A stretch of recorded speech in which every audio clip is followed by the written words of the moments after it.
Good evening. आज हम देखेंगे BLIE 226 management of library and information centre.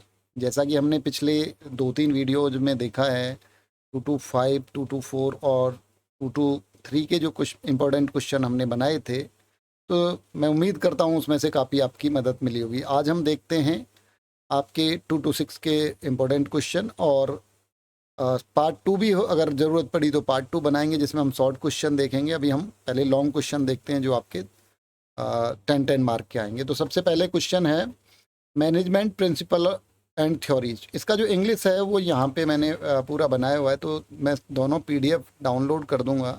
तो जिनको भी PDF देखनी है तो PDF यहाँ से दोनों तरह की PDF, इंग्लिश और हिंदी दोनों की ले सकते हैं, ठीक है। तो फर्स्ट क्वेश्चन है list of various function of management discuss POSDCORB as formulated by Luther Gulick in the context of library management and explain the importance of planning and organizing with suitable example। तो जो acromion दिया है ये POSDCORB, तो इसके क्या है 7 जो लाइब्रेरी में होते हैं ना, 7 उनको बनाया हुआ है। हम इनको भी देखते रहेंगे, साथ साथ आपकी बुक में भी दिया हुआ है इन्होंने जो 7 प्लानिंग ऑर्गेनाइजिंग, ये प्लानिंग है यहाँ पे दिया है। देखो 7 क्या है, planning, organising, staffing, directing, controlling, reporting and budgeting, ठीक है। तो यहाँ से ये है एक्रोनियम जो इन्होंने दिया था लूथर ने। आगे हम इनका देखेंगे क्या है। तो सबसे क्वेश्चन का जो आंसर देखेंगे, हेनरी फेरल और अन्य विचारकों के अनुसार प्रबंधन के मुख्य कार्यों को निम्नलिखित रूप से सूचीबद्ध किया जाता है। तो पहले क्या थे, 5 थे जो हेनरी फेयोल ने लिखे थे, वो 5 थे। उनको नियोजन, सबसे पहले क्या करना है, प्लानिंग करनी है। प्लानिंग में क्या है, कोई भी हम काम करते हैं उससे पहले प्लानिंग बनाते हैं, क्या एस्टीमेट होगा, कैसे उसको करना है, ठीक है, और क्या खर्चा आएगा। फिर उसको ऑर्गेनाइज करते हैं, जो भी संसाधन हैं उनको व्यवस्थित करना, जो भी लोग हैं, मैन पावर हैं। थर्ड है आपका स्टाफिंग, तो सही काम के लिए सही व्यक्ति का चुनाव करना है। जैसे किसी व्यक्ति का कंप्यूटरिंग बहुत अच्छी है तो उसको कंप्यूटर में लगाना है, इसका एडमिनिस्ट्रेशन बहुत अच्छा होता है तो उसको एडमिनिस्ट्रेशन में लगाना है।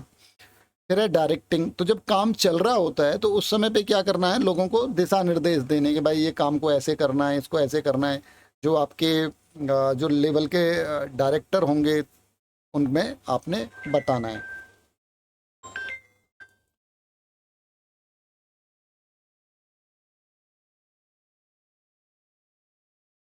तो कर्मचारियों का मार्गदर्शन करना है, उनकी गाइडलाइन देना उनको। लेकिन अभी क्या है, जो अगर बुक से पढ़ाएंगे तो आपका जो पेपर है ना, जो वीडियो भी बनेगी बहुत लंबी हो जाएगी। तो अभी क्या, आप इसको अपने पेपर के हिसाब से तैयार करें और इतना पढ़ के आप लिख के आए वहाँ पे।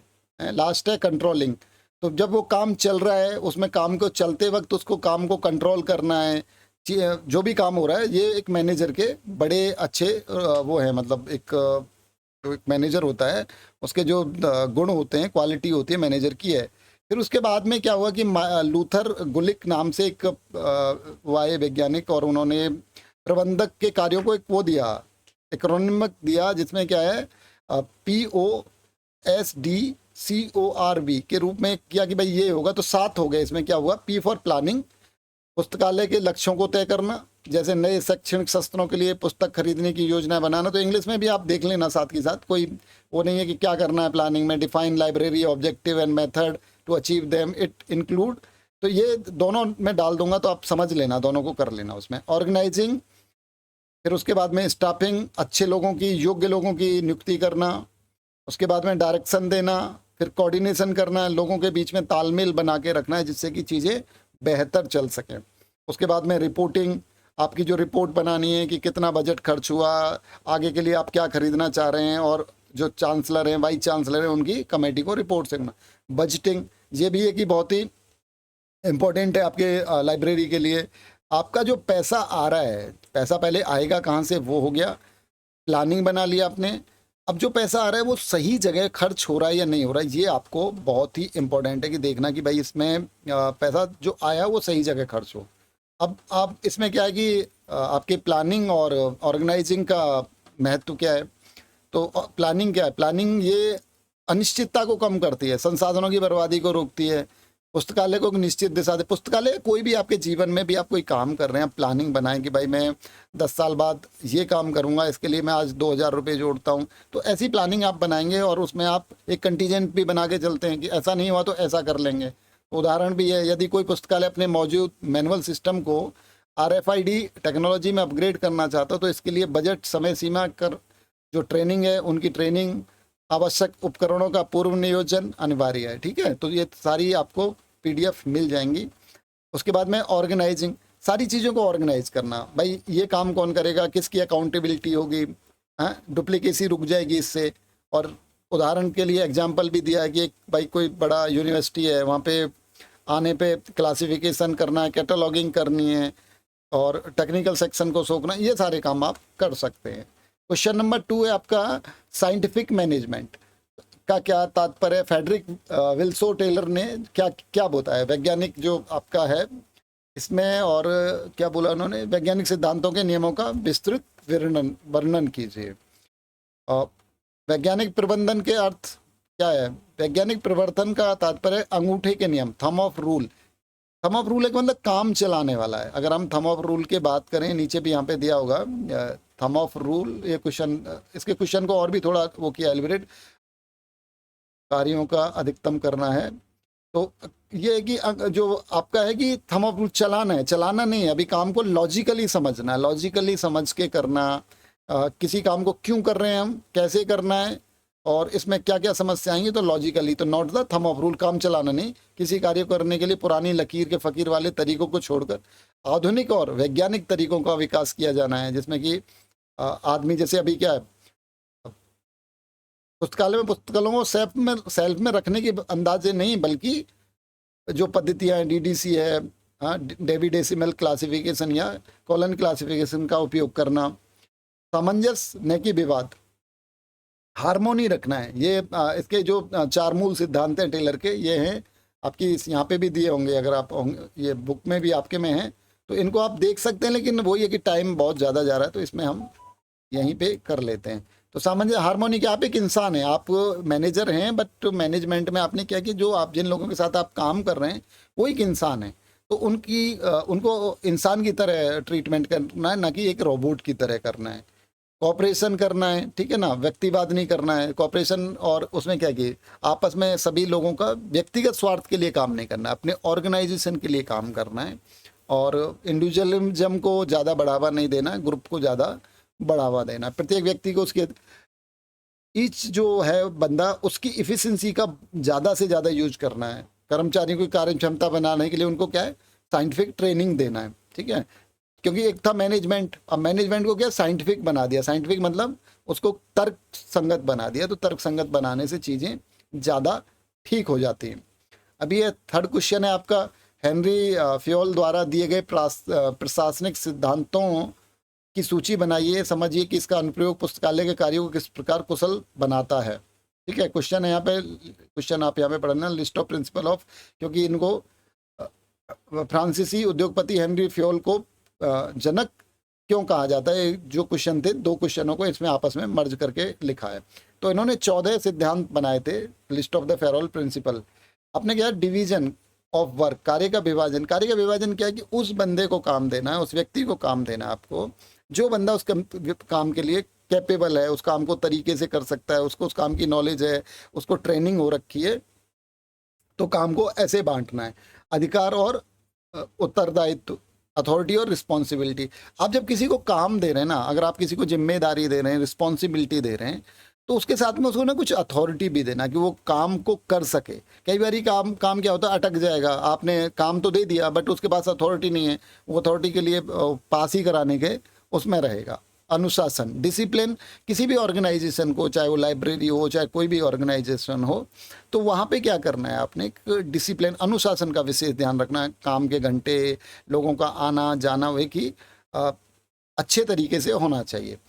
यूनिटी ऑफ कमांड, आपको क्या है कि यूनिटी ऑफ कमांड मतलब एक ही व्यक्ति के द्वारा कमांड दिया जाना चाहिए। ये नहीं कि हर व्यक्ति दूसरे व्यक्ति को, अभी एक आदमी किसी 2 व्यक्तियों के नीचे मैनेजर के अंदर काम कर रहा है, एक दूसरी कमांड दे रहा है, दूसरी कमांड दे रहा है, इसमें आपका टाइम भी जाएगा और काम ठीक नहीं हो पाएगा। यूनिटी ऑफ डायरेक्शन, एक ही डायरेक्शन में काम करना है, ये नहीं है कि अलग अलग डायरेक्शन में कोई कुछ बता रहा है कोई कुछ बता रहा है, तो उस पर काम नहीं करना है। तो ये आप समझ के अपने तरीके से अपने वर्ड में कुछ लिखना है तो इस पर लिख सकते हैं। व्यक्तिगत हित के स्थान पर सामान्य हित को, तो ये क्या करना है, subordination of individual interest of general interest. तो आपको हमेशा क्या जनरल इंटरेस्ट पे जाना है कि ना कि इंडिविजुअल के इंटरेस्ट पे जाना है, कि एक इंडिविजुअल को अगर फायदा हो रहा है तो ये पूरा जनरल इंटरेस्ट हो रहा है या नहीं हो रहा है। कर्मचारियों का पारिश्रमिक, जैसे कि हम उसकी सैलरी, तो उनकी जो सैलरी है वो इतनी होनी चाहिए कि जिसमें उनका काम ठीक से चल सके। ऐसा नहीं कि उनको दबा के उनका काम, उनको सैलरी बहुत कम दी जा रही है। तो सैलरी, एडुकेट सैलरी उनके लिए होनी चाहिए जिससे वो अपने जीवन को ठीक से निर्वाहन कर सके। अब है सेंट्रलाइजेशन ऑफ डिसेंट्रलाइजेशन, जो भी चीज़ें वो सेंट्रलाइज होनी चाहिए। जो क्या होते हैं आपकी जो रिपोर्टिंग सिस्टम क्या है, दो तरीके के होते हैं। ऑर्डर कहाँ से आएंगे, ऊपर से आएंगे हिरार्किकल, और जो रिपोर्ट का नीचे से ऊपर जाएगी, ठीक है। सेलर चेन का वो ये कि चेन को बिल्कुल तरीके से देना है। फिर ऑर्डर आ गया, ऑर्डर की जो मैं अभी बात कर रहा, हिरार्किकल, ऊपर से ऑर्डर, नीचे नीचे नीचे, और फिर लास्ट में इक्वलिटी रखना है सभी को। सभी जो भी यहाँ पे काम कर रहे हैं सब लोग ही हैं वो, ठीक है। हो सकता है किसी की पोजीशन अप डाउन हो सकती है, पर हैं तो सारे इंसान ही, तो उनको वो करना है, उनको सबको इक्वल ही समझना है, ठीक है। उसके बाद में आगे stability of tenure of personal. अभी कर्मचारियों के कार्यकाल में एक स्थिरता होनी चाहिए। अब किसी को ये है कि भाई मैं तो यहाँ 2-4 दिन के लिए आया हूँ, तो उसका इंटरेस्ट भी काम करने में नहीं होगा, तो वो क्या है, उसको एक जॉब सिक्योरिटी यहाँ पे मिल जानी चाहिए, कि जिससे कि वो अपनी जॉब सिक्योरिटी के बारे में देख सके। अभी यहाँ पे भी है, देखो मैं आपको, ये यहाँ पे है चेन ऑफ कमांड, ये सारी चीज़ें यहाँ पे लिखी हुई हैं। तो जॉब सिक्योरिटी होनी चाहिए। उसके बाद में उन्होंने क्या दिया है, इनिशिएटिव दिया है, ठीक है ना। इनिशिएटिव्स क्या है कि कोई भी पहल करता है, कोई बोलता है कि भाई इस काम को इस तरीके से कर ले, तो उनके उनकी पहल है, उनकी आइडियाज़ है, उनकी कदर करनी है। और सहयोग की भावना, स्प्रिट दी क्रॉप्स, तो ये जो आपकी ऑर्गेनाइजेशन है उसके प्रति आपकी सहयोग की भावना पैदा करनी है लोगों को, ठीक है ना। पुस्तकालयों में इनका अनुप्रयोग और कुशलता, एफिशिएंसी के बारे में बताएं, ठीक है। तो कार्य का विभाजन, अभी इनको 4-5 को हम देख सकते हैं। कार्य का विभाजन पुस्तकालय में वर्गीकरण, सूचीकरण, संदर्भ सेवा, और जो ये 15 वो थे, इसमें जो 14 पॉइंट हैं उनके, इनको आपने लाइब्रेरी में कैसे एप्लीकेशन करना है, application in library and efficiency. तो लाइब्रेरी में क्या है, डिवीजन ऑफ वर्क करेंगे, तो अब क्या है, पुस्तकालय में वर्गीकरण, सूचीकरण, संदर्भ सेवा और कंप्यूटर नेटवर्क अलग अलग विशेषज्ञों को सौंप दिया जाता है, जिससे कि कार्य की गुणवत्ता और गति बढ़ जाती है। आदेश की एकरूपता, आदेश की एकरूपता क्या, पुस्तकालय में एक कर्मचारी को केवल एक ही वरिष्ठ अधिकारी जैसे मुख्य पुस्तकालय अध्यक्ष से आदेश मिलना चाहिए। यदि जूनियर स्टाफ को 1-2 अधिकारी से आदेश मिलेंगे तो भ्रम पैदा हो जाएगा। ऑर्डर, हर वस्तु के लिए एक निश्चित स्थान है, हर वस्तु अपने स्थान पर। पुस्तकालय में यह सिद्धांत सबसे सटीक बैठता है। यदि पहले प्रत्येक वस्तु अपने निश्चित सेल कॉल नंबर के अनुसार होगी तो पाठक और स्टाफ दोनों का समय बचेगा। सेलर चैन, सोपान श्रृंखला, पुस्तकालय में सूचना के प्रभाव को एक स्पष्ट हिरार्की होती है, जैसे लाइब्रेरी अटेंडेंट, फिर उसके बाद assistant librarian, deputy librarian, chief librarian. आपातकाल में गैंग प्लेग का उपयोग करके सीधे संवाद कर सकते हैं, ठीक है। तो इसका चयन का रखना है, सहयोग की भावना रखनी है, टीम वर्क को बढ़ावा देना है, ठीक है। तो ये आपके क्वेश्चन 3 हो गए। क्वेश्चन 4, एक संगठन में प्रबंधन के विभिन्न स्तरों, लेवल ऑफ मैनेजमेंट को स्पष्ट कीजिए। प्रत्येक स्तर पर, अभी ये क्या है, कितने होते हैं आपके जो ये होते हैं लेवल ऑफ मैनेजमेंट, 3 तरीके के लेवल ऑफ मैनेजमेंट होते हैं। किसी भी बड़े संगठन या केंद्रीय 3 रूप से विभाजित किया जाता है। टॉप लेवल मैनेजमेंट क्या होगा, चीफ लाइब्रेरियन, लाइब्रेरी कमेटी होगी वहाँ की। उसके बाद में उनका काम क्या होगा, कार्यों नीतियों का निर्धारण करना, लॉन्ग टर्म्स प्लानिंग करनी, फाइनेंशियल सैंक्शंस देना, ठीक है। ये क्या होंगे, जो टॉप लेवल में बैठे हुए लोग हैं। जो मिडिल लेवल में बैठे हैं वो उनका क्या होगा, डिप्टी लाइब्रेरियन होगा, उनका क्या सेक्शन हेड हो सकते हैं किसी के। शीर्ष प्रबंधन द्वारा मिली नीतियों को उन्होंने क्या है लागू कराना, समन्वय बनाना, कोऑर्डिनेशन को वो करना। और जो आपके नीचे लेवल पे जो काम कर रहे हैं, सबऑर्डिनेट लेवल पे जो काम कर रहे हैं, उनका क्या करना है, उनके कार्य को हमेशा आपने कंट्रोल करना है और डायरेक्शन देते रहना है। जो नीचे लेवल पे जो लोग काम कर रहे हैं, लोअर लेवल पे, क्लर्क लेवल पे, वो क्या है सुपरवाइजरी लेवल मैनेजमेंट होता है वो क्या करेंगे, सहायक पुस्तकालय अध्यक्ष, असिस्टेंट लाइब्रेरियन होगा, सीनियर लाइब्रेरी अटेंडेंट होगा, दैनिक कार्य जो हो रहे हैं उनको देखना है, ठीक है ना, उन कार्यों के बारे में देखना है। तो आवश्यक required management skill Robert curve के अनुसार प्रबंधन को सुचारू रूप से 3 बुनियादी कौशल आवश्यकताएं होती हैं। सबसे पहले क्या हो गया, जो टॉप लेवल है वो क्या करेगा, वैचारिक कौशल, उनका क्या है, कॉन्सेप्चुअल लेवल ज़्यादा होना चाहिए। संगठन में एक अग्र समूह, यहाँ पे देखो यहाँ पे बना होगा मैनेजमेंट लेवल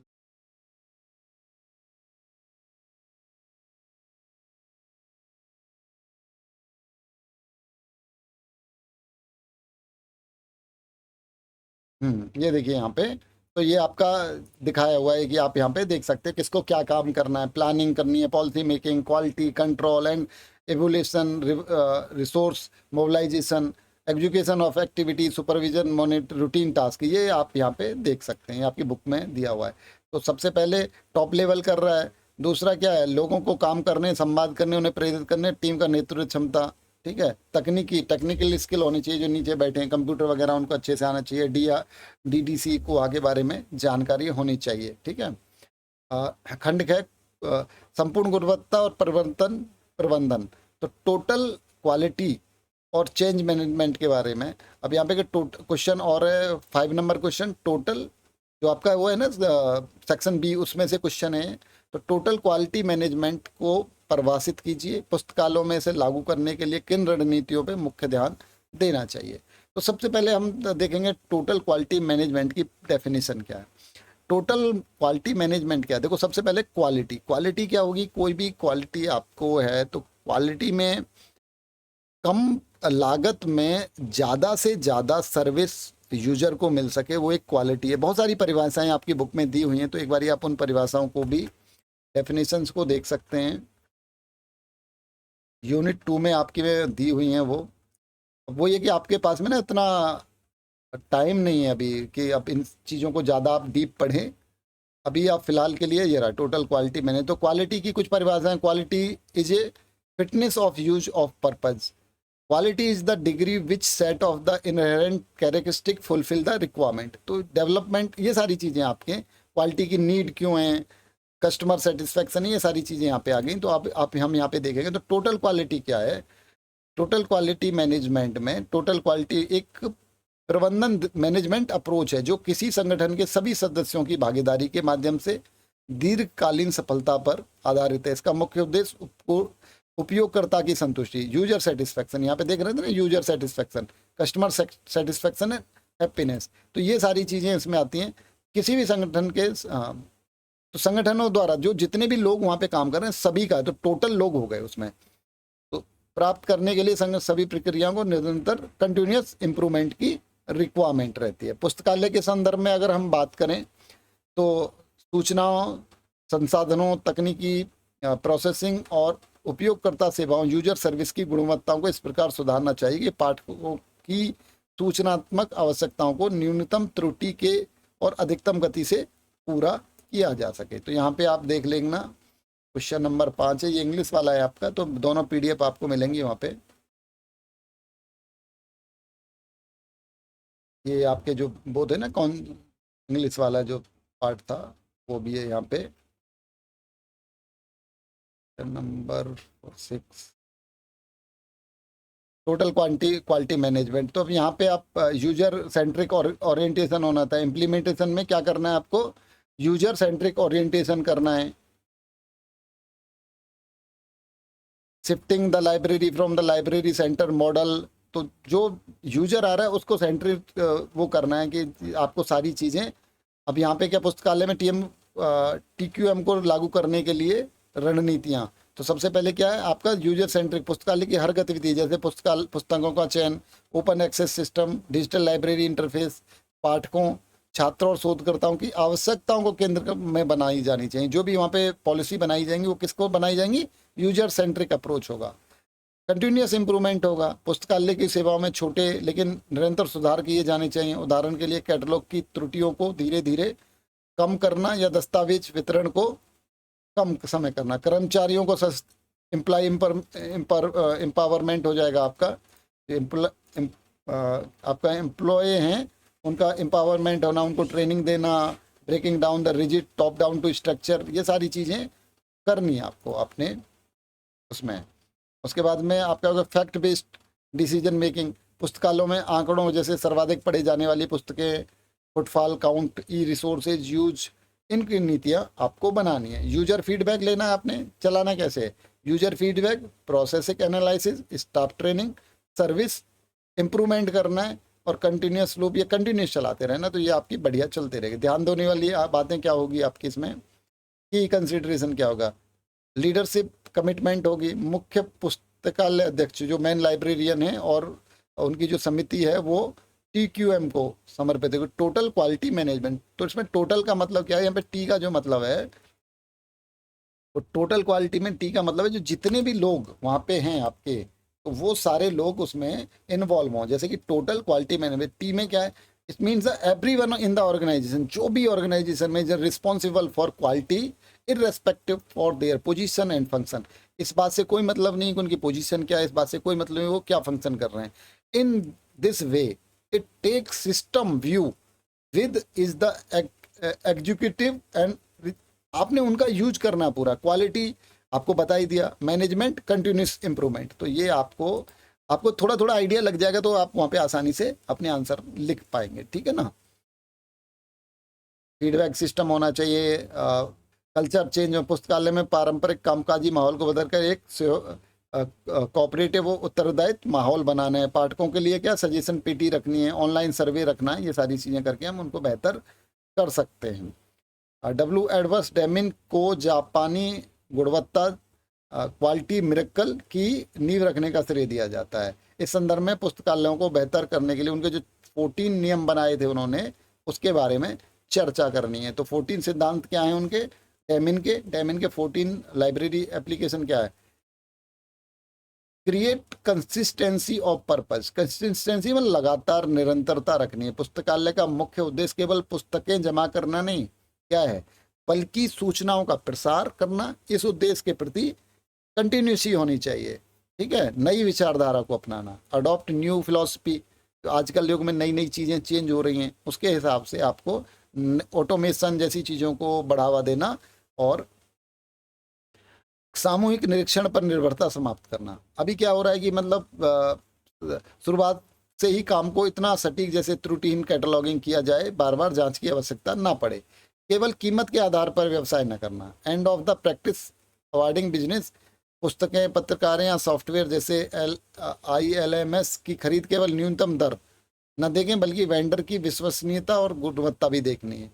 उत्पादन और प्रणाली, सेवा प्रणाली में निरंतर सुधार, इम्प्रूव कंसिस्टेंसी एंड फेवर। तो ये क्या करना है कि library, inter library loan circulation को बेहतर करना है। संस्थान में प्रशिक्षण की शुरुआत, आपने क्या है इंस्टीट्यूट में ट्रेनिंग ऑन द जॉब। पुस्तकालय कर्मचारियों के लिए नए सॉफ्टवेयर जैसे कोहा, डी स्पेस, नई तकनीकी, AI टूल का नियमित प्रशिक्षण आपको देना है, ट्रेनिंग देनी है उनको, ठीक है। संस्थान में हो गया नेतृत्व की स्थापना। पुस्तकालय प्रबंधकों को केवल बॉस नहीं बल्कि नेता बनना चाहिए।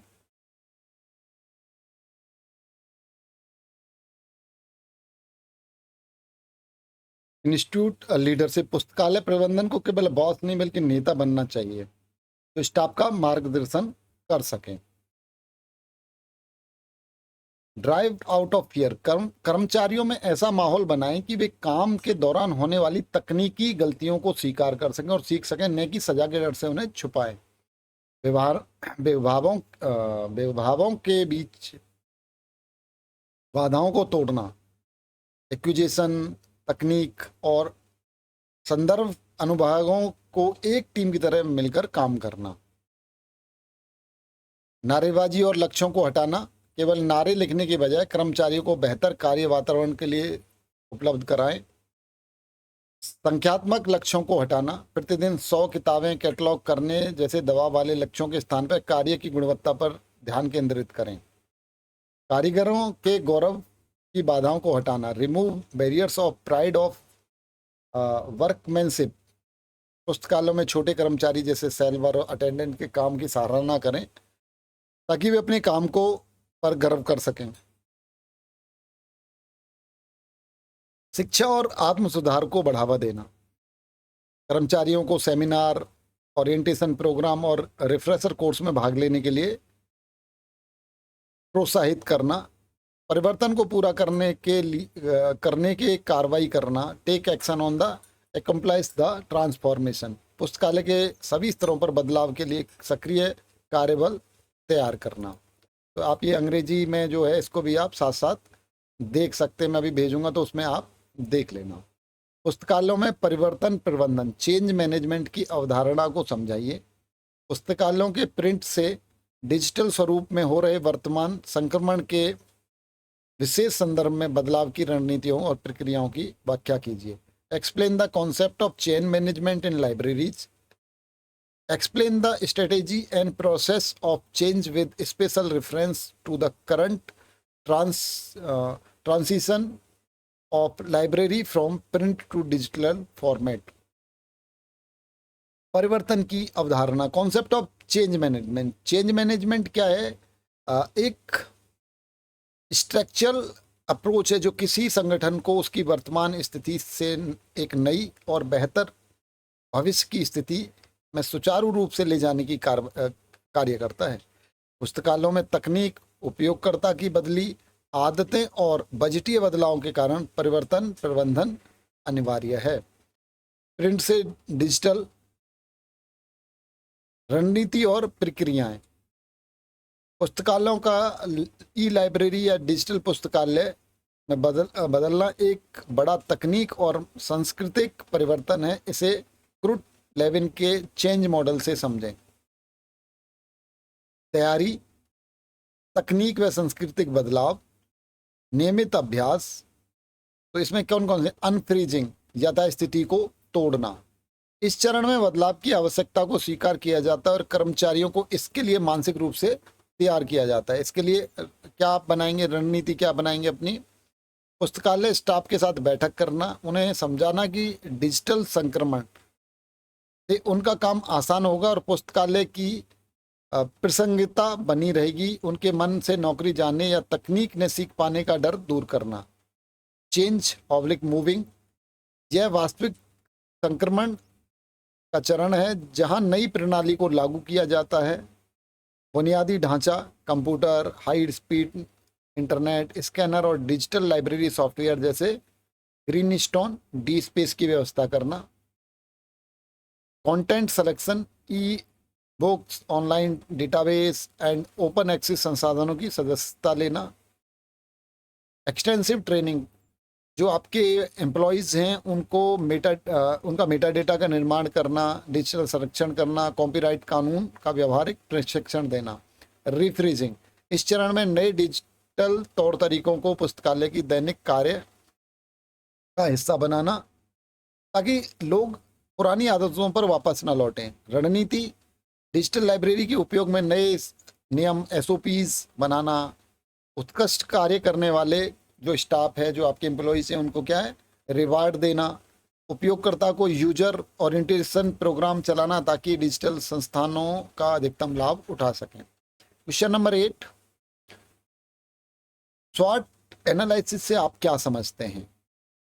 पुस्तकालय के आंतरिक और बाहरी परिवेश के संदर्भ में इसकी बुनियादी तत्वों को, इसके लाभों का वर्णन कीजिए। स्वॉट एनालिसिस किसी भी संगठन की रणनीतिक नियोजन, स्ट्रेटेजिक प्लानिंग का एक महत्वपूर्ण हिस्सा है। यह 4 शब्दों से मिलकर बना है। ये भी जो 4 शब्द हैं, सबसे पहले क्या? स्ट्रेंथ। स्ट्रेंथ से मतलब है कि उस ऑर्गेनाइजेशन या उस व्यक्ति की ताकत क्या है। वीकनेस, वहाँ की क्या कमजोरियाँ हैं, वहाँ पे क्या मतलब उस व्यक्ति के हो सकता है किसी को कंप्यूटर में टेक्निकल वीकनेस हो, किसी को आपकी एडमिनिस्ट्रेशन वीकनेस हो, ऐसे ही ऑर्गेनाइजेशन की कुछ वीकनेस होंगी। उसकी लोकेशन क्या है, उसका टाइमिंग क्या है। अपॉर्चुनिटी, आप क्या एक अपॉर्चुनिटी, आपको जो बोलते हैं ना आपदा में अवसर, तो आपको यहाँ पे अवसर मिलेगा और उसके थ्रेड क्या है ये हम आगे देखेंगे। यह विश्लेषण पुस्तकालयों के आंतरिक परिवेश को समझने और बाहरी परिवेश के साथ तालमेल बिठाने की एक प्रक्रिया है। पुस्तकालय के संदर्भ में सॉर्ट के बुनियादी तत्व, बेसिक एलिमेंट ऑफ सॉर्ट।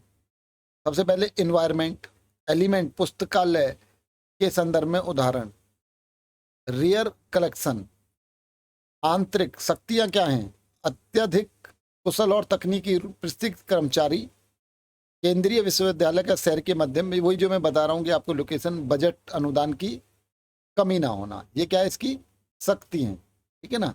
कमजोरी क्या, पुरानी पारंपरिक मैनुअल प्रणाली पर अत्यधिक निर्भरता, पुस्तकालय भवन में पर्याप्त बैठने की जो वहाँ पे इंफ्रास्ट्रक्चर है वो ठीक ना होना, सरकारी कंसोर्टिया जैसे ई संधु सिद्धीज के माध्यम से सस्ते ई संसाधन मिलना, बाहरी परिवेश, बाहरी परिवेश में क्या हो रहा है, अपॉर्चुनिटी, एक्सटर्नल नियंत्रण, नियंत्रण से बाहर, ये आपके नियंत्रण से बाहर हैं, जैसे आप समझिए कि ये क्या है, उसकी उसमें थी कमजोरियां, लेकिन ये क्या आपकी अपॉर्चुनिटी है, नियंत्रण से बाहर है।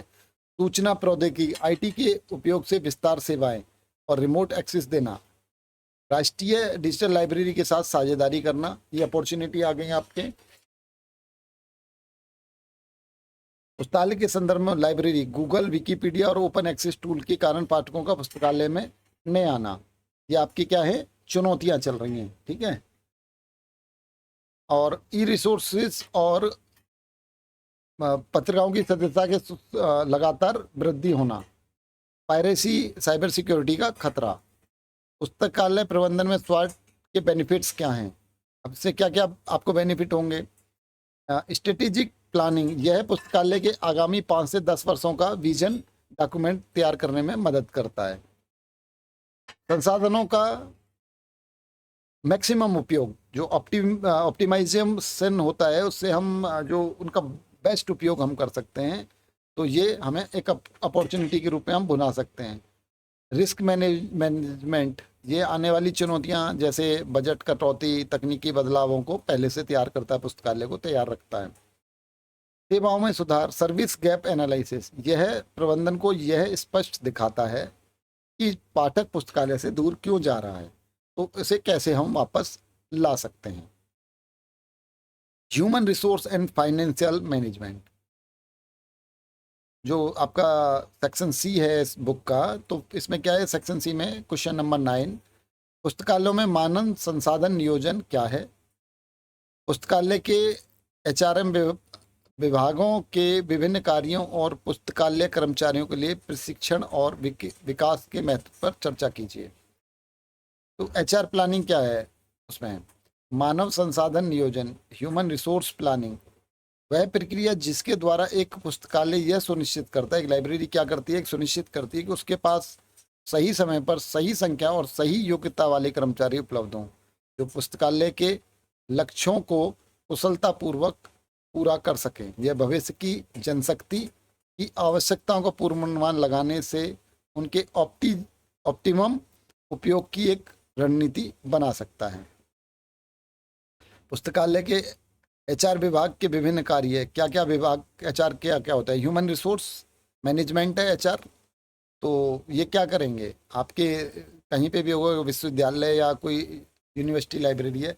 रिक्रूटमेंट एंड सिलेक्शन, पुस्तकालय के लिए विभिन्न पदों जैसे professional, semi professional, non technical के लिए योग्यताएं निर्धारित करना, विज्ञापन जारी करना और इंटरव्यू के माध्यम से योग्य उम्मीदवारों का चयन करना। ये हर एचआर डिपार्टमेंट जो किसी भी कंपनी में होता है, किसी भी ऑर्गेनाइजेशन में, उसका काम यही होता है, आपने देखा होगा। Job analysis and job descriptions, प्रत्येक कर्मचारी के कार्य और जिम्मेदारी को स्पष्ट रूप से परिभाषित करना कि भाई आपने ये करना है, आप टेक्नीशियन है तो आपने ये करना है, आप एडमिनिस्ट्रेशन देख रहे हैं तो आपको ये करना है। जैसे तकनीकी सहायक का काम केवल कैटलॉगिंग और क्लासिफिकेशन डेटा प्रविष्टि करना होगा। परफॉर्मेंस अप्रेजल, कर्मचारियों के कार्य का वार्षिक मूल्यांकन एनुअल कॉन्फिडेंशियल रिपोर्ट के माध्यम से करना, ताकि प्रमोशन या वेतन वृद्धि तय की जा सकें। कर्मचारी कल्याण की शिकायत और निवारण, एम्प्लॉय वेलफेयर ग्रीवेंसेस रीएड्रेसल, कर्मचारी के काम के घंटे, छुट्टियां, चिकित्सक सुविधाएं और कार्यस्थल पर उनकी समस्याओं का समाधान करना। Importance of training and development, सूचना प्रौद्योगिकी आईटी के तेजी से बढ़ते प्रभाव के कारण लाइब्रेरी के एम्प्लॉयज़ के लिए कंटिन्यू ट्रेनिंग करना बहुत ही ज़रूरी है। जैसे उनसे क्या होगा, टेक्निकल अडॉप्शन हो जाएगा। पारंपरिक जो वो है आपके पुस्तकालय कर्मचारियों को आधुनिक पुस्तकालय सॉफ्टवेयर जैसे कोहा, सोल, इनके बारे में जानकारी देना है। Efficiency and accuracy. अब आप जो ट्रेनिंग कर रहे हैं तो आपको क्या होगा, ट्रेनिंग से आपकी जो नॉर्मल गलतियां होती हैं वो कम हो जाएंगी। यूजर सेटिस्फेक्शन, जब कोई ट्रेंड व्यक्ति काम करता है और वो अपनी सेवाएं दे रहा होता है, अगर वो ट्रेंड है तो उसको क्या है, यूजर सेटिस्फेक्शन हो जाता है कि भाई मैंने जो काम किया है वो। स्टाफ मोटिवेशन, नई चीज़ सीखने से कर्मचारियों का क्या होता है, सेल्फ कॉन्फिडेंस बढ़ता है, जिससे वे कार्यस्थल पर अधिक से अधिक अपने आप को संतुष्ट और सक्रिय महसूस करते हैं। क्वेश्चन नंबर 10, लाइब्रेरी बजटिंग को परिभाषित कीजिए, डेफिनेशन करनी है। पुस्तकालयों में फाइनेंशियल एस्टिमेट लगाने के विभिन्न विधियों का विवेचना कीजिए। ये बहुत ही इंपॉर्टेंट क्वेश्चन है आपके लिए। पुस्तकालयों की परिभाषा, बजटिंग, पुस्तकालय बजटिंग, आगामी जो बजट क्या होता है, जैसे हम कोई प्लान बनाते हैं कि भाई अगले साल हम ये घर बनाएंगे या हम प्लॉट खरीदेंगे या गाड़ी खरीदेंगे, तो उसका हम क्या करते हैं, धीरे धीरे ना उनको लिख कर करना कि हमारी आय क्या है, हमारी, तो उसको जो लिखना होता है इसी को हम बजट बोलते हैं, ठीक है ना। तो ये है यहाँ पे इसको दिया है कि पुस्तकालय बजटिंग जो नेक्स्ट फाइनेंशियल ईयर है उसके लिए अनुमानित आय और एक्सपेंडिचर का एक वित्तीय विवरण है, ठीक है। तो सरल शब्दों में कहें तो ये एक ऐसा वित्तीय खाका है जो सुनिश्चित करता है कि पुस्तकालय के सीमित आर्थिक संसाधनों का आवंटन विभिन्न आवश्यकताओं जैसे पुस्तकों की खरीद, पत्रिका, आपकी जो जर्नल्स की सदस्यता है, बुनियादी ढांचे और प्रशासनिक खर्चों के बीच संतुलन के साथ किया जाए। उसकी विधियां क्या होती हैं, एक पुस्तकालय क्या मेथड ऑफ फाइनेंशियल एस्टिमेशन, एक पुस्तकालय को सुचारू रूप से चलाने के लिए कितने धन की आवश्यकता होगी, इसका अनुमान लगाने के लिए मुख्य 3 वैज्ञानिक विधियों का उपयोग किया गया है। प्रति व्यक्ति पर कैप्टा मेथड, इस विधि के उपयोग करने से क्या है कि यूजर एक निश्चित तारीख की जाती है कि कुल उपयोगकर्ता की संख्या से गुणा करके कुल बजट का अनुमान लगाया जाता है। अब यहाँ पे उदाहरण दिया, उदाहरण के लिए यदि एक विश्वविद्यालय में 5000 स्टूडेंट हैं और प्रति छात्र 500 रुपये किया गया है, तो पुस्तकालय की अनुमानित बजट कितना हो जाएगा, 500 इंटू 5000, आपका ये हो गया 25 लाख हो गया। तो यूजीसी मानकों के नॉर्म्स क्या बोलते हैं, भारत में राधाकृष्णन आयोग जो हुआ था, फिर कोठारी शिक्षा नीति जो आई थी, प्रत्येक छात्र से 30 से 25 और प्रति शिक्षक से 300 रुपये की सिफारिश की गई थी, जिसे समय के साथ संशोधित किया गया है। प्रतिशत विधि, इस विधि के अनुसार मूल संस्था, यूनिवर्सिटी और कॉलेज की कुछ वार्षिक बजट का निश्चित प्रतिशत, जैसे हम कोई बजट, हमारा देश का बजट आता है तो हम उसमें ले एजुकेशन के लिए भैया 5% बजट हो गया, डिफेंस के लिए 10% हो गया, तो इस तरीके के लिए कोठारी आयोग के अनुसार उन्होंने बोला कि विश्वविद्यालय का जो बजट होगा या यूनिवर्सिटी का जो बजट होगा उसका 6.5 से 10% जो उसका हिस्सा है वो कहाँ के लिए, लाइब्रेरी के लिए आवंटित किया जाना चाहिए। मानक विधि, मेथड ऑफ डिटेल नॉर्म्स, ये 3 तरह की विधियां, उनमें ये तीसरा है विवरण। इस विधि में पुस्तकालय की प्रत्येक छोटी बड़ी आवश्यकताएं जैसे स्टाफ का वेतन, पुस्तकालयों की संख्या, पुस्तकों की जल्दसाजी, कंप्यूटर मेंटेनेंस को अलग अलग किया गया है। यह विधि राष्ट्रीय मानकों जैसे डॉक्टर SR रंगनाथन द्वारा दिए गए लाइब्रेरी स्टाफ फॉर्मूला पर आधारित है, जिसके अनुसार कार्य के परिणाम को देखकर वित्तीय आवश्यकताओं की गणना की जाती है। निम्नलिखित बजटिंग तकनीकों को उनके मुख्य उद्देश्य, लाभ और नुकसान के साथ विस्तार से समझाइए। तो 3 जो यहाँ पे दी गई हैं, दो दी गई हैं आपको यहाँ पे। पहली है लाइन आइटम बजटिंग और दूसरी है फार्मूला बजटिंग। तो लाइन आइटम बजटिंग क्या है, इसमें क्या ट्रेडिशनल बजट होता है, इसमें क्या है कि लाइन के अनुसार कि भाई उद्देश्य क्या है, प्रत्येक व्यक्ति की मद अलग लाइन में लिख दिया, उसमें कड़ाई से नियम लागू करिए, ऐसे करके हम इसको बता दिए। क्या है, बहुत ही सिंपल होता है, इसे बनाना समझना बेहतर आसान होता है, इजी टू कंपैरिजन होता है, पिछले 5 सालों का खर्चा और वर्तमान को हम आसानी से समझ इसमें क्या रिजिड होता है, लैक ऑफ फ्लेक्सिबिलिटी। एक बार जिस मद के लिए पैसा आवंटित हो गया उसे दूसरी मद में ट्रांसफ़र नहीं किया जा सकता। जैसे यदि बुक्स का पैसा बचा है तो उसे कंप्यूटर मरम्मत में लगाना कठिन होता है। कार्य क्षमता का अभाव है, नो फोकस ऑन परफॉर्मेंस। ये केवल इस बात पर ध्यान देते हैं कि पैसा कहाँ खर्च हुआ, इस पर नहीं कि खर्च से पुस्तकालय सेवाओं की गुणवत्ता में क्या सुधार हुआ। तो हम उसमें ये देख ही नहीं रहे कि हमने जो पैसा खर्च किया है उनमें जो आपकी लाइब्रेरी है उसकी गुणवत्ता में क्या सुधार हुआ है। फार्मूला बजटिंग, यह तकनीक गणितीय और संख्यीय सूत्रों पर आधारित होती है। इसमें क्या लॉजिकल चीज़ें चलती हैं। बजटीय आवंटन की प्रक्रिया को पूरी तरह से ऑब्जेक्टिव, पारदर्शी और राजनीतिक या व्यक्तिगत प्रभाव से मुक्त करता है। लाभ क्या है इसमें, इक्वलिटी और फेयरनेस है। आपको क्या है, सभी के लिए समान चीज़ें होंगी, सभी को बराबर बजट मिलेगा। फेयरनेस है, आपको कुछ दिखे, सारी चीज़ें आप ट्रांसपेरेंसी ज़्यादा रहेगी। क्विक प्रिपरेशन है, आप जल्दी से जल्दी आप बना सकते हैं। छात्रों की संख्या है उसको मल्टीप्लाई कर लिया, इस तरीके से करके आप निकाल। फिर क्या है कि रिजिड अज्यूमिशन है, यह तकनीक मानकर चलती है कि सभी उपयोगकर्ताओं की आवश्यकता और विषयों की पुस्तकों की कीमतें एक समान होगी। हकीकत में ये नहीं है। अब जैसे आपके उसमें मेडिकल की अलग बुक आएंगी तो अब उनके लिए बराबर ही आप पैसे दे दोगे तो कैसे होगा, ये थोड़ा सा यहाँ पे इसकी कुछ नुकसान भी हैं। और क्वालिटी को इग्नोर करता है, ये केवल संख्याओं पर ध्यान देता है न कि क्वालिटी पर। नेक्स्ट है आपका उत्पाद उपयुक्त उदाहरणों का इसके साथ विश्वस्त व्याख्या कीजिए। तो उपयुक्त उदाहरण क्या है कि एक नियोजन दस्तावेज, प्लान डॉक्यूमेंट, और एक नियंत्रण दस्तावेज दोनों के रूप में कार्य करता है। जो पुस्तकालय का बजट है किस प्रकार ये दोनों के लिए कार्य करता है। अभी इसी का जो सेकंड क्वेश्चन है ये है, एक पुस्तकालय बजट केवल वित्तीय आंकड़ों की सूची नहीं है, यह वास्तव में दोहरी भूमिका निभाता है।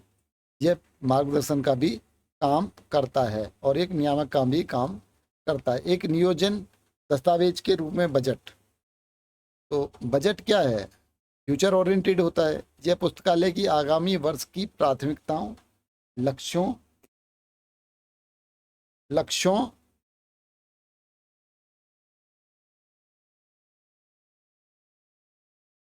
और रणनीतियों को वित्तीय भाषा में व्यक्त करता है।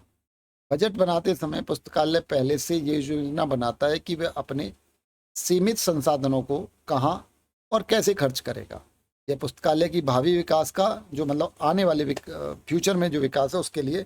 यहाँ पे उदाहरण में भी आप समझिए कि मान लीजिए केंद्रीय विश्वविद्यालय पुस्तकालय आगामी सत्र में शोध को बढ़ावा देने की योजना बना रहा है। इस लक्ष्य को पूरा करने के लिए विशेष रूप से ई जर्नल, ऑनलाइन डाटाबेस की सदस्यता के लिए 60% फंड आरक्षित किया जाता है, जबकि सामान्य प्रिंट पुस्तकों के लिए केवल 20% फंड आवंटित किया जाता है। यह बजट स्पष्ट रूप से पुस्तकालय की योजनाओं को दर्शा रहा है। और दूसरा क्या है आपका, एक नियंत्रण दस्तावेज के रूप में budget on A control document. Budget का दूसरा महत्वपूर्ण पहलू क्या है, कंट्रोल। यह सुनिश्चित करता है कि वित्तीय संसाधनों का उपयोग केवल उन्हीं कार्यों के लिए किया जाए जिनके लिए स्वीकृत किया गया है, कोई भी खर्च स्वीकृत सीमा से बाहर ना हो। तो जैसे कि हमारे को ये तो पता है कि धन हमारे को फंड कितना आना है, लेकिन फंड कैसे यूज करना है, फंड कैसे यूज करना है, को उसी काम के लिए यूज करना है जिसके लिए फंड आपको मिला है। ठीक है। यदि पुस्तकालय के फर्नीचर और स्टेशनरी मद कुल इतना स्वीकृत किया गया है, जो मुख्य लाइब्रेरियन है उन्होंने 2.5 लाख सोफा सेट, अलमारी नहीं खरीद सकते। वित्तीय विभाग ऑटेक और नियंत्रण के नियमों के तहत अतिरिक्त खर्च पर तुरंत रोक लगा देगा। इस प्रकार बजट प्रबंधन को अपनी सीमा में रहने को नियंत्रित करता है। अभी जो आपका पार्ट डी है, सेक्शन डी, और इसके क्वेश्चन हैं आपके question number 13, acquisition and technical processing. पुस्तकालयों में मॉनेटरी पेमेंट के माध्यम से प्रलेख या पुस्तकों के अधिग्रहण की विभिन्न विधियों की रूपरेखा तैयार कीजिए। प्रलेखों को सीधे प्रकाशन से खरीदने के बनाम एजेंटों आब्लिक सप्लायर के माध्यम से खरीदने के सापेक्ष लाभ और हानि की चर्चा कीजिए। हम क्या है कि जो हम पेमेंट कर रहे हैं उनसे अगर हम सीधे प्रकाशन से खरीदें या उनके एजेंटों से खरीदें, उसके लाभ हानि के बारे में हम बात करेंगे। मेथड ऑफ एक्विजिशन क्या है, पुस्तकालय में बजट खर्च करने के पठन सामग्री खरीदने के लिए मुख्य रूप से निम्नलिखित 3 विधियां अपनाई जाती हैं। सबसे पहले डायरेक्ट परचेज, बिना किसी माध्यम के सीधे आपका जो पब्लिशर है उसी से आपने सामग्री खरीद ली। दूसरा क्या है आपका, बुक सेलर या एजेंट से, जो आपके ऑथराइज वेंडर हैं उनसे आपने सामान खरीद लिया। और तीसरा क्या है, टेंडर ऑब्लिक कोटेशन सिस्टम। इसमें आप क्या है, कोटेशन डालेंगे और जो लोग L1 होते हैं, मतलब लो 1 होते हैं, उनको हम काम देते हैं। और इसके बाद में क्या, publisher versus agent, library agent book. Method A, direct to publisher, best discount, higher paper work. में क्या, आपको डिस्काउंट बहुत मिलेगा लेकिन आपको पेपर वर्क भी ज़्यादा करना पड़ेगा। मेथड बी में क्या होगा आपका, बाय अप्रूव्ड एजेंट, जो आपके अप्रूव एजेंट थे उनसे आपने खरीदा तो उसको क्या होगा, मल्टीपल पब्लिशर की बुकें आपको मिल जाएंगी और सिंगल इनवाइस में आपका काम हो जाएगा। ठीक है, इसके फायदे हैं। आपको पब्लिशर से खरीदने पर लाभ और हानि क्या होगी, लाभ क्या है, आपको मैक्सिमम डिस्काउंट बन जाएगा, तो आपको ट्रेड डिस्काउंट मिलेगा। और आपको क्या है, ऑथेंटिसिटी रहेगी कि जो आपको बुक मिल रही है वो पूरी सही मिल रही है। हानि क्या है, आपको बहुत ज़्यादा कागजी कार्रवाई करनी पड़ेगी, अलग अलग डॉक्यूमेंट। आपको जो अलग अलग 50 प्रकाश पब्लिशर की बुक चाहिए तो अगर आपको 50 अलग अलग ऑर्डर देने हैं। और सीमित लिमिटेशन आपूर्ति है, प्रकाशन केवल अपनी बुक प्रदान कर पाएगा। और एजेंट के माध्यम से खरीदने के लाभ क्या हैं, एकल खिड़की से आप बहुत सारी चीज़ें खरीद सकते हैं, किसी भी पब्लिशर की बुक आप उनसे मंगा सकते हैं। लेकिन और आउट ऑफ प्रिंट विदेशी बुकों को भी स्वयं करता है वो।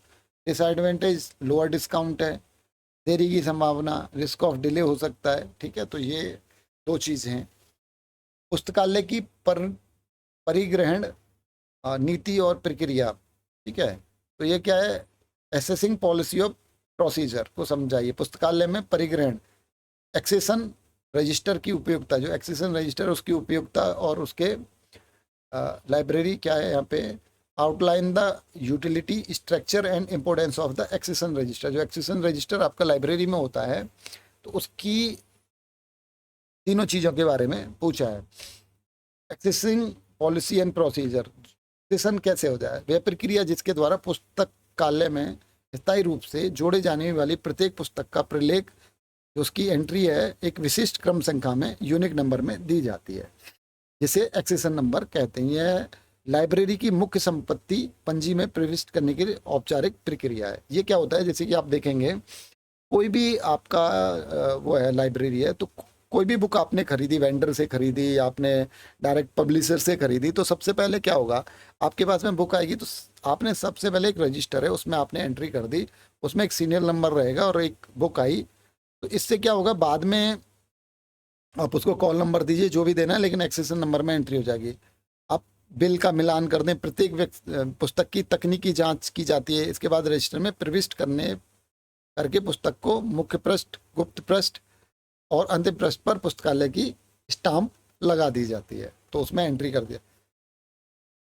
स्ट्रक्चर क्या होगा एक्सेशन रजिस्टर का, भारतीय मानकों जैसे IS 7460 डॉक्टर एस.आर. रंगनाथन जी के अनुसार जो आपका एक्सेशन रजिस्टर है उसमें 14 कॉलम होंगे।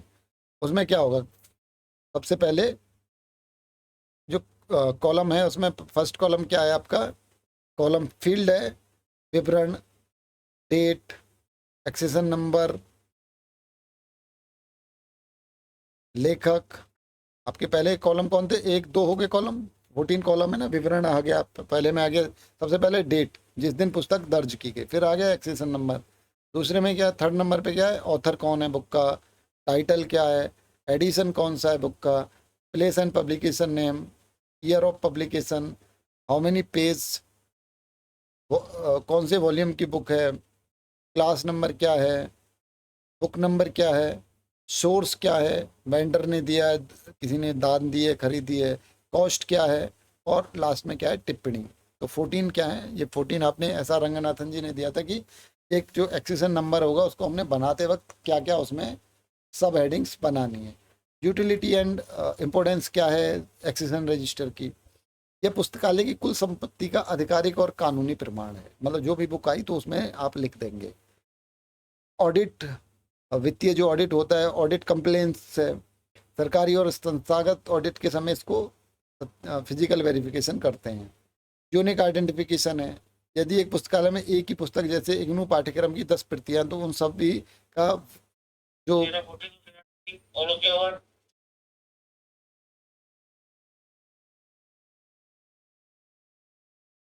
तो प्रशासनिक पुस्तकें होंगी, ठीक है। तो अभी अब क्वेश्चन नंबर 15 पे आ गए हम। सीरियल पब्लिकेशन ऑब्लिक पीरियोडिकल्स क्या हैं, जो सीरियल पब्लिकेशन या पीरियोडिकल्स क्या होते हैं उनके बारे में। What are the serial publication और periodicals, how do they differ from regular book in terms of their nature and acquisition, describe the various stage of the subscription and the control of the periodical in university. तो meaning of the serial publication क्या है? ऐसे प्रकाशन जो एक शीर्षक के तहत, एक ही शीर्षक है बट वो क्या है कि बीच बीच में आपके पास आते रहते हैं, ठीक है। आपने देखा होगा कि आपके पास में जो बुक आती हैं वो आएंगे, आपका वीकली होगा, मंथली होगा, 4 मंथली होगा, जैसे भी आ रहे हैं। तो उन्हें क्या कहा जाता है, जो एक निश्चित काल के लिए प्रकाशित होते हैं उनको पीरियोडिकल्स हम या जर्नल कहते हैं। इनमें नॉर्मल बुक और पीरियोडिकल्स में क्या अंतर है, इनके नेचर में क्या है? ये अपने आप में पूर्ण होती है, एक बार पब्लिश हो गई तो स्थिर रहती है, फिर उसका एडिशन आते हैं। ये क्या है, हर 2-3 महीने में आपके बुक पब्लिश होती रहती है। पेमेंट, आपका पेमेंट क्या है, आपने पोस्ट डिलीवरी भुगतान करना है। इनका क्या है, आपको इनकी जो मेंबरशिप लेनी है तो आपको पहले ही एडवांस में पेमेंट करना है। एक्सेसिंग कैसे करना है, एक स्थायी नंबर होता है। इनमें अलग अलग अंकों को तुरंत एक्सेशन नंबर नहीं दिया जाता, वर्ष के अंत में वॉल्यूम बाइंड होने पर नंबर दिया जाता है, ठीक है। Stage of subscription and control, इनके कंट्रोल कैसे करना है, सब्सक्रिप्शन कैसे करना है।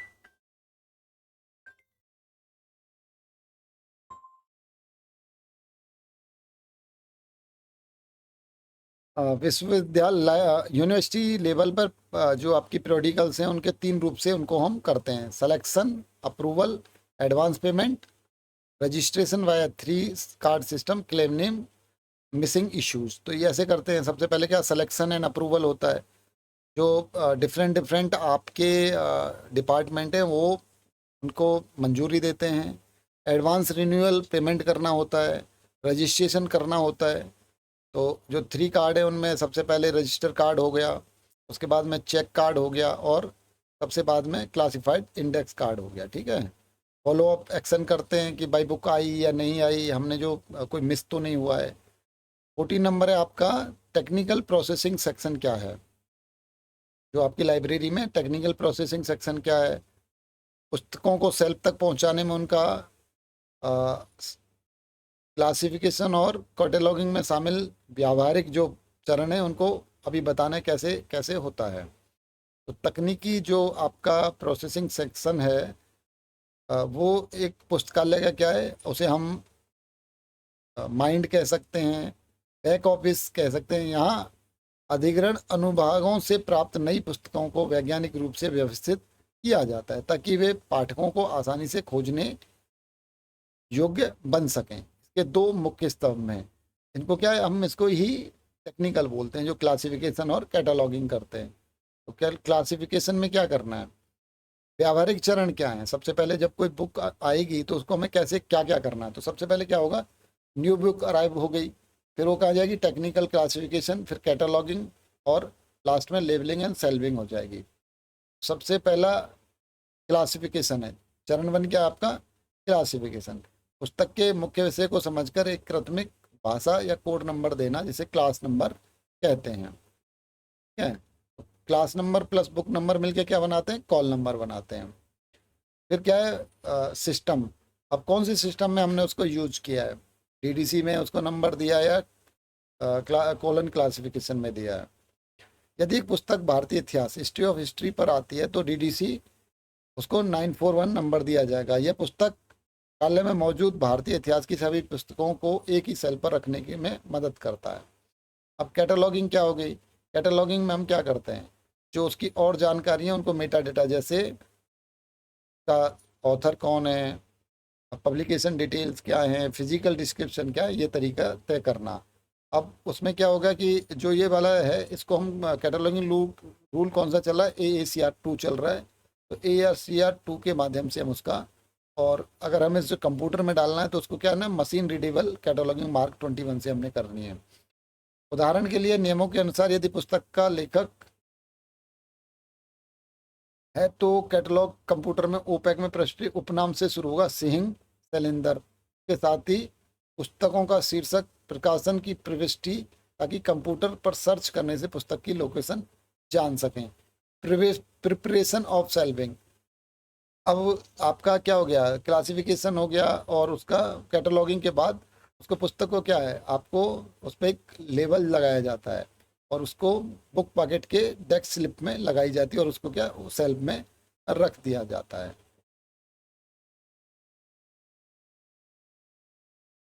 पुस्तकालय में जो मौद्रिक भुगतान है, जो लास्ट वाला आ गया, अभी कैसे कैसे हमने पेमेंट करना है माध्यमों से, जो उनकी एंट्री और पुस्तकों की अधिग्रहण की विभिन्न outline of the various method of the acquiring document of the book through the monetary payment in libraries, discuss the relative advantage and disadvantage of the purchase document directly from publisher various through agent. तो ये हमने पहले ही देख लिया है कि कैसे कैसे क्या फ़ायदा होगा, डायरेक्ट पब्लिशर से डिस्काउंट मिलेगा, ये क्वेश्चन हम पहले देख चुके हैं।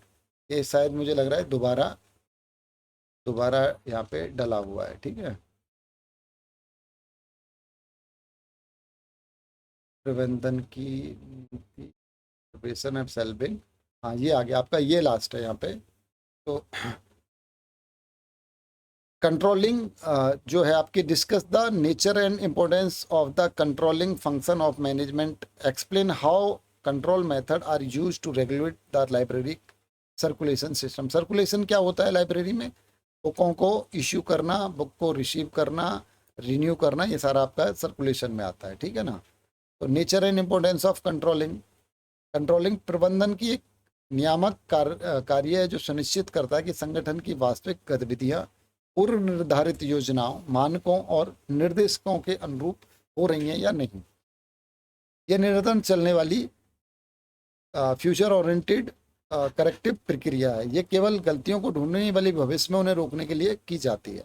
यह संसाधनों के अपव्यय को रोकती है और कर्मचारियों की जवाबदेही तय करती है।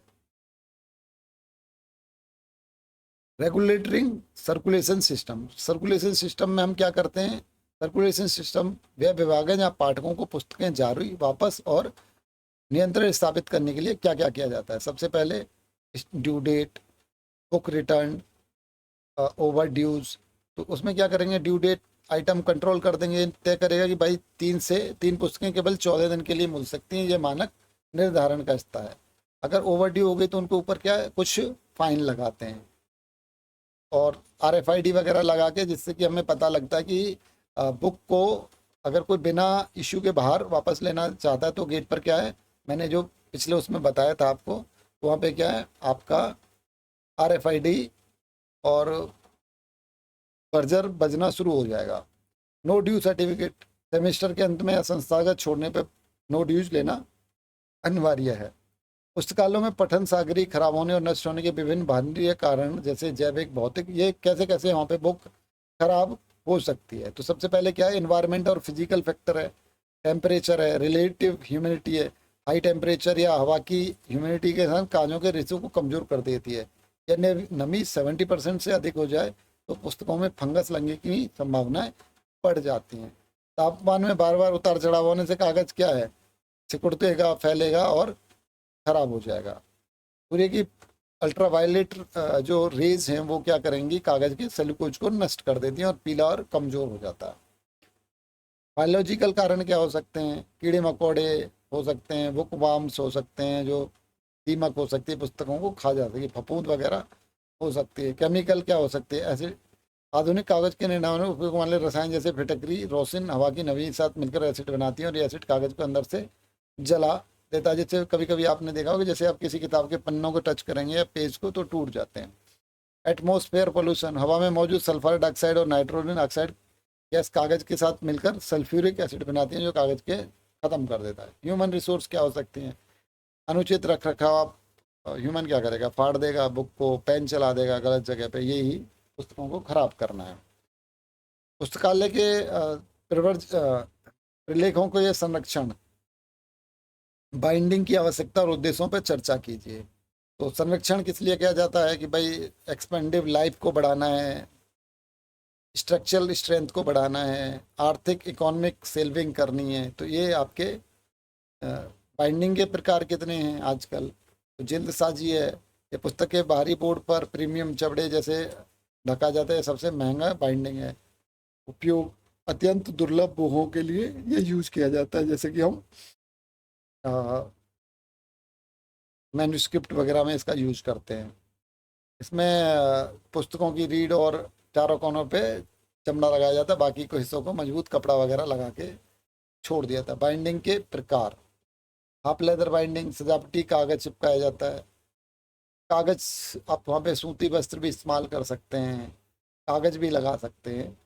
एक केंद्रीय विश्वविद्यालय पुस्तकालय में भौतिक लेआउट और कैसे अनुमान लगाया जाए कि ये इंटरनल स्पेस के लिए वर्णन कीजिए। How are the physical layout of the space requirement estimate for a centre university library describe the guideline of the internal space allocation. तो भौतिक लेआउट क्या है, एस्टिमेट स्पेस एंड रिक्वायरमेंट। एक सेंट्रल लाइब्रेरी है, उसमें क्या भौतिक लेआउट में क्या क्या ध्यान रखना है। पुस्तकों का अनुमान, यदि 1000 पुस्तकों पर लगभग 15 वर्ग मीटर का आपको स्पेस चाहिए। पाठकों विश्वविद्यालय में कुछ छात्रों का 10 से 15% का हिस्सा बैठने के लिए होता है, ठीक है। प्रति पाठक 2.33। स्टाफ की अनुमति, प्रत्येक कर्मचारी का कार्यक्षेत्र का लगभग 9 से 10 मीटर का होता है, ठीक है। एक आदर्श विश्व लेआउट को निम्नलिखित वो हैं। सबसे पहले क्या है, entry, entrance and circulation zone. ये के क्षेत्र भूतल यानी ग्राउंड फ्लोर पर मुख्य द्वार के पास होने, जहाँ सुरक्षा काउंटर, संपत्ति, यहाँ पे सारी चीज़ें चेक हो सकें। स्टेक एरिया, यह पुस्तकालय के मध्य भाग होता है, यहाँ डबल फ्रेस्ट बुक रैक्स लगाए जाते हैं, ठीक है ना। अध्ययन और रीडिंग और रिसर्च जोन है। तो ये सारी चीज़ें थी। ये मोस्ट आपके जो क्वेश्चन थे, 20 क्वेश्चन थे। मैंने आपके 20 क्वेश्चन का एक वीडियो बना दिया। पार्ट 2 में हम जो इसके शॉर्ट क्वेश्चन हैं ये वाले, इसमें एक वीडियो बनाता हूँ, मैं देखता हूँ। तो इनको भी एक बार शॉर्ट क्वेश्चनों के ऊपर भी एक वीडियो बना ली जाएगी।